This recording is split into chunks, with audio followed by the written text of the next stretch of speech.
Sziasztok! Ebben a videóban egy holokauszt túlélő Alex Hershaft gondolatait hallhatjátok, most először magyar felirattal. Jelenleg a Földbolygón változatlanul mindennapos, hogy teljes csoportok válhatnak brutális elnyomás, diszkrimináció és mészárlás áldozatává, csupán önkényesen kiválasztott tulajdonságok alapján. És vannak olyan csoportok is, akikkel szemben ez a bánásmód annyira normalizált, hogy még csak észre sem vesszük.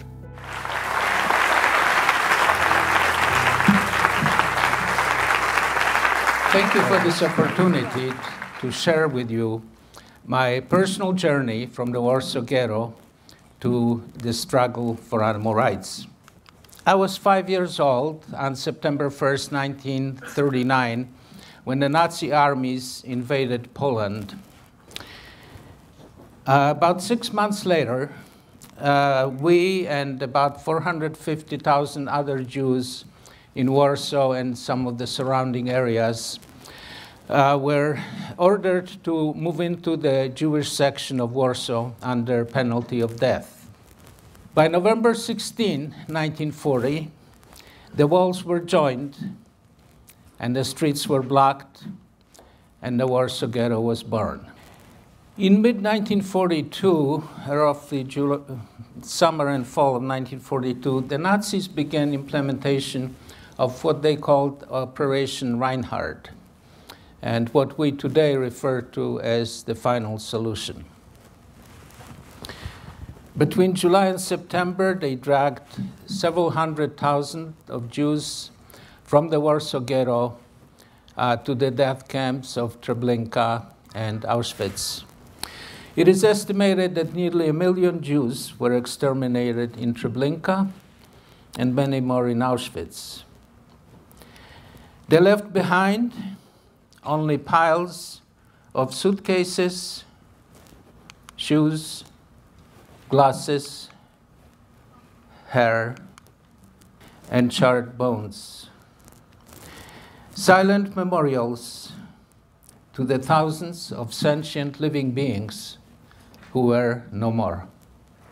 So once my life was no longer in danger, I was facing a couple of really searing questions. Why was I allowed to live when so many other good people were not?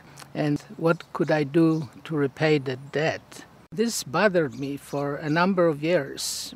Until 1972, I was working for an environmental consulting firm, and they sent me to a Midwestern slaughterhouse, and I suddenly came across piles of hearts and lungs and heads and hooves and discarded body parts. My first reaction was to recoil in horror, as most people would, but very quickly I made the association with the piles of body parts I saw in Auschwitz.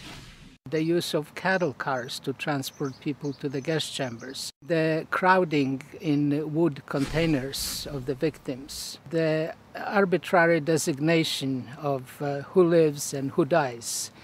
And this is when I resolved to devote the rest of my life to fighting the oppression of animals raised for food.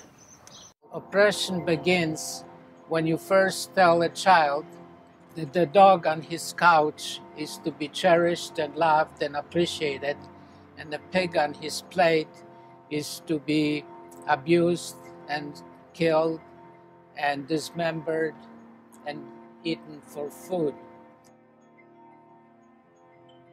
Of course, I feel much more strongly about the Holocaust than about any other tragedy, because the Holocaust involved my own people.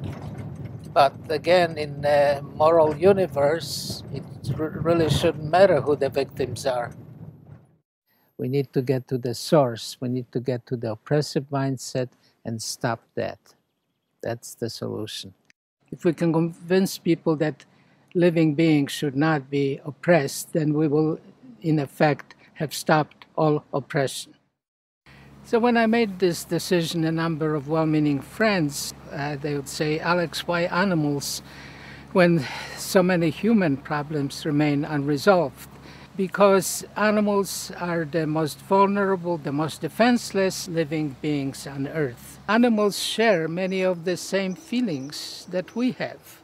They experience affection, joy, sadness, fear, and pain. Perhaps the most important reason that I have decided to work on farm animal oppression is because I can have the awesome power of sparing each year about 100 land and aquatic animals from terrible abuse and death. And if I can persuade just one other person to join me in this endeavor, I will have doubled my awesome power. Every time we shop for food, we literally make a choice between subsidizing life or subsidizing death.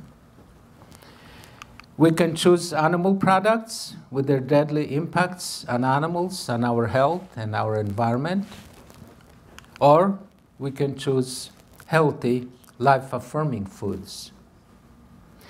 Those of you who wonder about protein, plants offer a huge selection of proteins. I want to thank you again for this opportunity to share my journey from the Warsaw Ghetto to my personal struggle for animal rights and veganism. And I hope that you will all join me if you have not already. Thank you.